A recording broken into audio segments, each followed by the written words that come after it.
Hello and welcome to One Man's Collection. Today we're looking at the magazine number 42 of the Supercars World's Greatest Cars in Miniature. This is the Jaguar XE SV Project 8 from 2017. I don't know much about this car, but we'll have a look today. We do have a 143 scale diecast car that actually has come out quite well. We'll have a look at that at the end. Also put it on a turntable to have a look. I think my magazine got a little bit of a fold on this delivery. Not sure what happened there. Sometimes it just happens in the post. Alright, in this particular magazine we're having a look at the design of the Jaguar XE SV Project 8. It's a nice long name, isn't it? Technology, the car's heart of a 5-litre supercharged V8. The manufacturer, Jaguar. And the origins. So, some say Jaguar invented the supercar with the XKSS in 1957. Nearly 60 years later, put the iconic model back into production. So we're going to have a look at this. Won't read everything in detail, but you can pause the video to read some of the articles if you wish. Design produced in just 300 units by Jaguar's Special Vehicle Operations Division, the XE SV Project 8 was no ordinary saloon car. With 600 horsepower from a 5-litre supercharged V8, it was the most powerful road-legal car in the brand's history.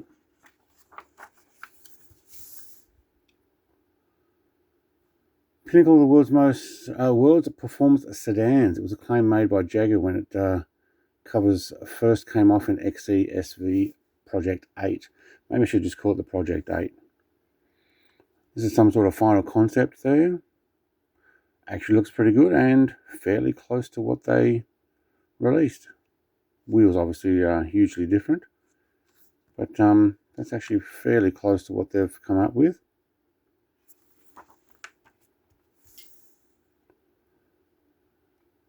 These are some images. Obviously, secret session at the Nürburgring. The photo above with May 2017 shows the disguised prototype of the Project 8 testing at Nürburgring. Famous German track which played a pivotal role for the car's development was later set a new saloon lap record. Yep, okay. There it is alongside an XE300 in red, which shares part of its DNA. It looks like Laguna Seca, Mazda Raceway. Not sure if that's what it is. That's what I instantly think. There's one in a very dark British racing green with a gold stripe. Nice. Showing elements with quite a 4-door saloon on which the project is based. The Project 8 has a heart of a supercar. Okay. The rear wing is finished in exposed carbon fibre. Wow, it's got a decent roll cage inside. Does this actually have one? It does too. Okay. So it's only a 2-seater, I'm guessing. It's down to 1,745 kilograms in its lightest form. So you got a 4-door, and you filled the back seat up with a racing frame. Okay. You have a fold out here. 600 horsepower. Engine is a 90-degree V8 5-litre. So it's actually got a 5000 exact. 8-speed quick shift automatic with a top speed of 322 kilometers an hour. Or 0 to 100 kilometers per hour in 3.7 seconds. Okay. The rear bias of the all-wheel drive system means the combines stability with a playful nature. So it's all-wheel drive as well. Cool. Manufacturing. Nürburgring Nordschleife has become a yardstick for high-performance car manufacturers, each vying to set a new record at the iconic German track. In November 2017, Jaguar's Special Vehicle Operations Department did exactly that. Very good.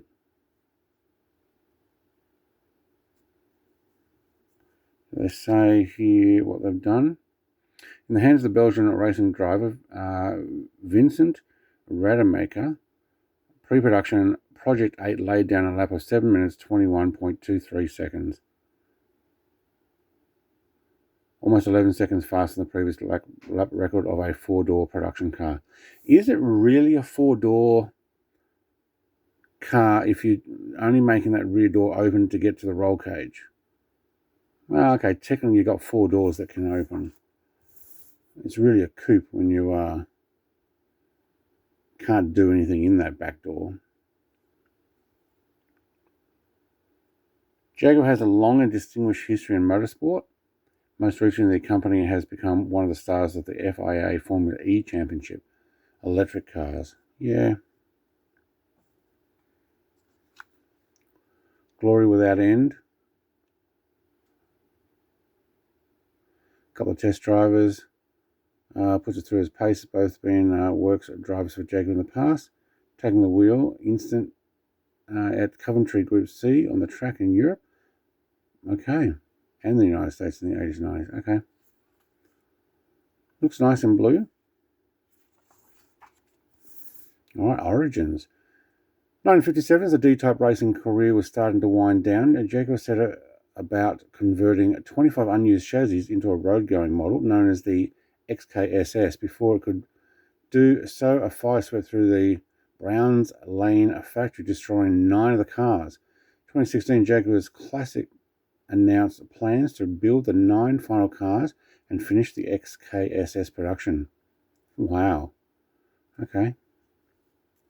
And I'm sure they're all pre-sold and they went for a pretty penny. Yeah.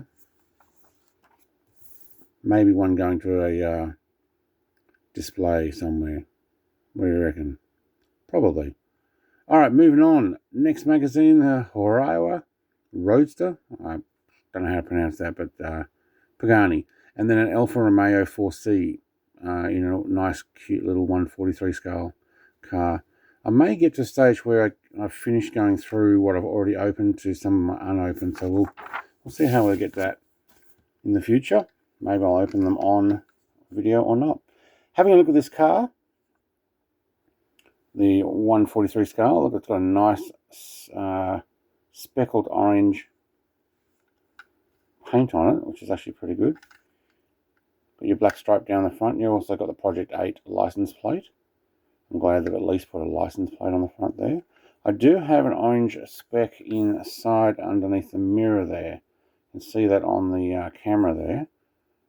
It's very likely a paint fleck that has gone inside. But inside you can actually see the yellow seatbelt straps. And it do look like I need to give this window a good clean, but we'll see if we can get inside with a view. And just trying to have a look and see if it's got, can't actually see, maybe from this angle, I can't see if it's got any instruments. Now we do have manual, I think it's actually all black inside, to be honest. This particular model, it does have something around the instrument cluster there. See if I can get that. There's a little bit of silver there. Have a look from behind. No, I don't think that's going to work. Oh yeah, there we go. Silver in the center there, but not as detailed inside. Actually, it's got more orange on the back window as well. Actually, that could be something else. That actually comes straight off. But we do have the roll cage inside. You can see there. Got the Jaguar on that as well, and it's actually got the orange calipers. Alright, front and rear. I don't know if I'm going to get that on. Oh yeah, you can see it just there briefly. Oh, that's much better. It's actually a yellow caliper. So less orange. I don't think it's just because of bright light. No, yellow calipers. Okay. And the discs are slotted. See if I can get that to spin. Yeah, it actually looks alright. Having a looking at the back here. Got your silver pipes coming out the back, not black. Underneath, oh, nothing. Jaguar and the Leaper device a trademark owned and licensed by Jaguar Land Rover Limited.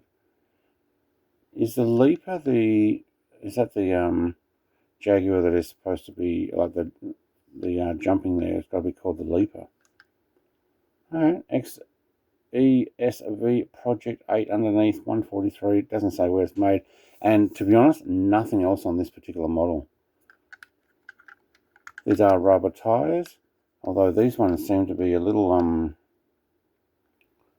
all grip on the outside, but nothing on the inside. Almost like they've, yeah, look, grip on the outside, nothing inside, but they're different to the rear ones.